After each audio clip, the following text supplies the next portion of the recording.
are new to my channel, I'm just a girl who likes reading romance, fantasy romance, paranormal romance, any kind of genre of romance in general. And I also happen to have cerebral palsy, and it would mean the world to me if you would subscribe to my channel. Also, if you want to know more about cerebral palsy, I have a video talking about my cerebral palsy linked in the description down below. Wednesday. Today's video is going to be a fantasy romance recommendation video. I'm also going to say all of the fantasy romance I'm going to be talking about are available on Kindle Unlimited, except for the first one I'm going to talk about, because the first one is a fan fiction. It's Manacled by Cinlin Yu. I spent 1 week reading this fan fiction. It is so long, but it is so good. Manacled is going to be my favorite book of the year. It's Draco and Hermione. For those of you who don't know what Manacled is, it's if Harry Potter lost the war and everybody in the good side died except Hermione, and Hermione has amnesia and she's kept captive by Voldemort. And in this world there is a low birth rate. Nobody's giving birth to babies with magic anymore. So it's a Handmaid's Tale situation. Voldemort gives Hermione to the High Reeve, and the High Reeve turns out to be Draco Malfoy. And you can tell that Draco and Hermione have a past. You just don't know what it is because Hermione cannot remember. This fan fiction is told in 3 parts: the present chapters, the past chapters, and then we go back to the present again. This is a dark romance genre. The Draco and Hermione go through it, but you believe their romance, and it's just epic. For those of you who haven't read Manacled yet, you need to read it ASAP because it's just perfection in my eyes. For those of you who wanted a Draco Malfoy redemption arc, this is it. This book, this fan fiction is the one. I love it so much. Usually, I'm not a past to present kind of girl, but I loved every single chapter in this book. So please, if you haven't read Manacled yet, please check it out. It is going to be my top read of the year. I'm just saying. A Crown of Oaths and Curses by J. Bree. It's about Rook and Soren. Is a witch. Her coven has been destroyed. So she goes to a neighboring country to be in their army to fight in the war with her and her brother, because they are the only ones left in their coven. That's what the novella is about, because you have to read. There are 2 novellas before you read A Crown of Oaths and Curses.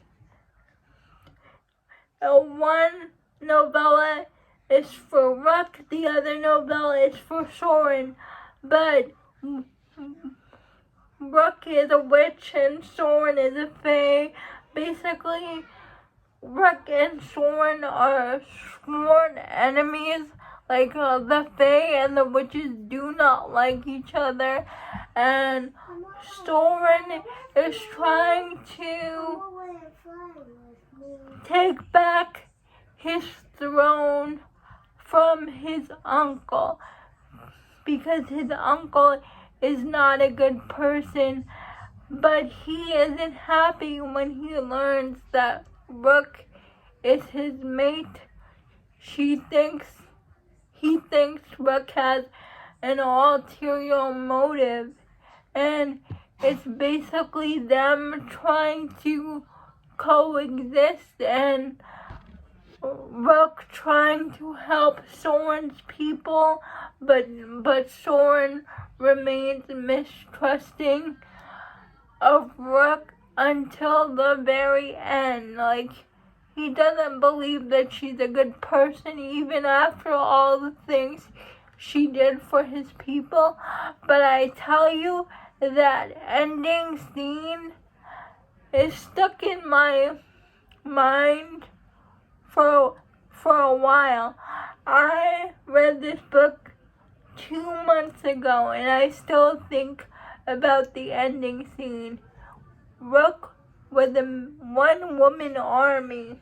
Like, they were under attack by enemy soldiers, and Rook is the person that took them all out by herself.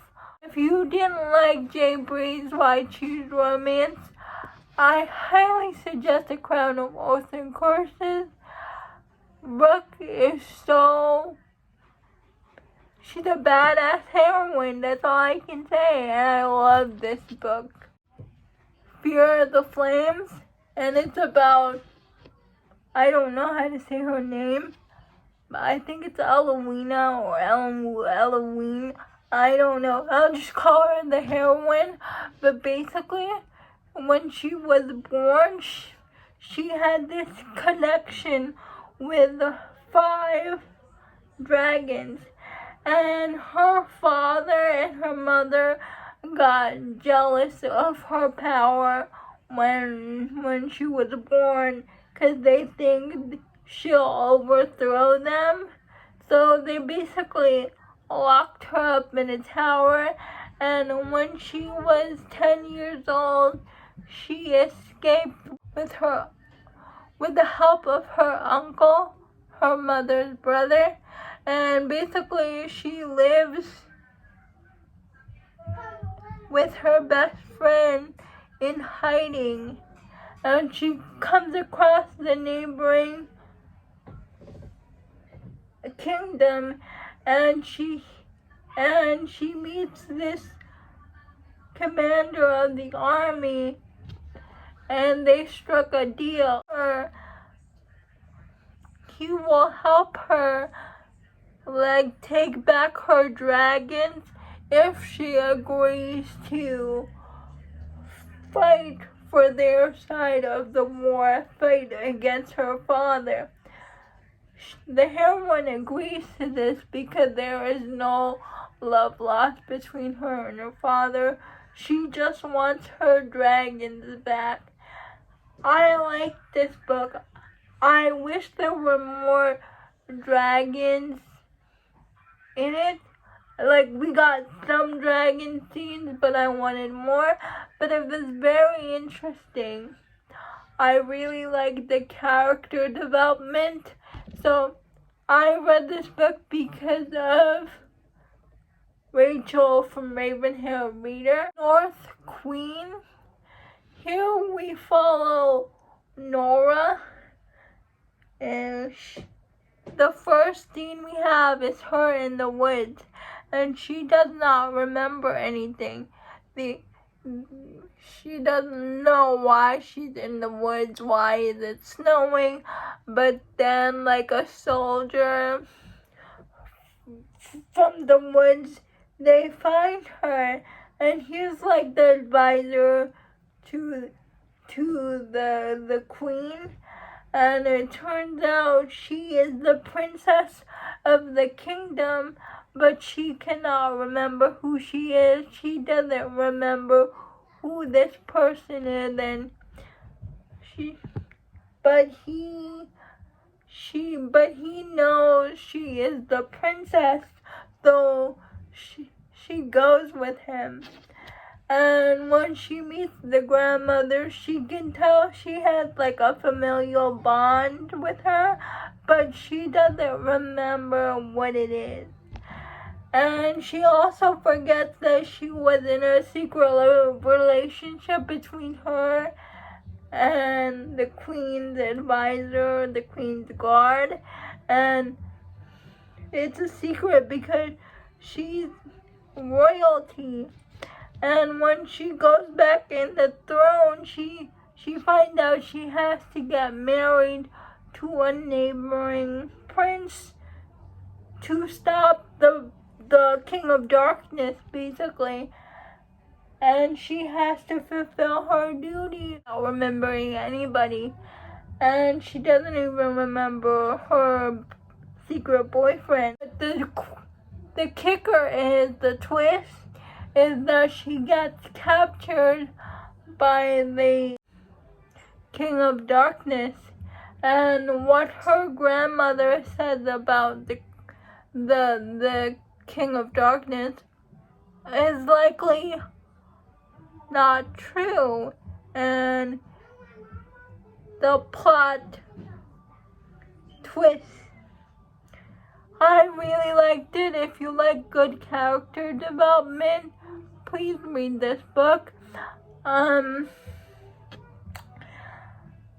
was not expecting the twist at the end, but oh my goodness, my jaw dropped at the end because I was not expecting that twist. If you haven't read The North Queen yet, please do. Slaying the Vampire Conqueror by Carissa Broadbent. I read this book because of Cover to Cover Book Club. It was the pick for Cover to Cover Book Club run by Sam from Sam Reads a Little and Tori from Novel Life. I will also just say the hero and the heroine. Basically the heroine is like an assassin for this goddess. This goddess tells her to kill this vampire emperor named, I think his name is Atticus.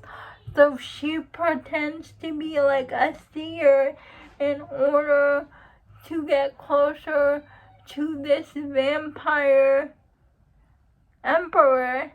But when she gets to know him, she realizes maybe her allegiances are with the wrong people. I really like this book. The twists and turns were wild. It is set in Carissa Broadbent's Crowns of the Nyaxia series. It's an enemies to lovers romance, and I liked it. I enjoyed it, and it's on KU. So if you haven't read Carissa Broadbent's writing before, I suggest you start with this book because this book was pretty good.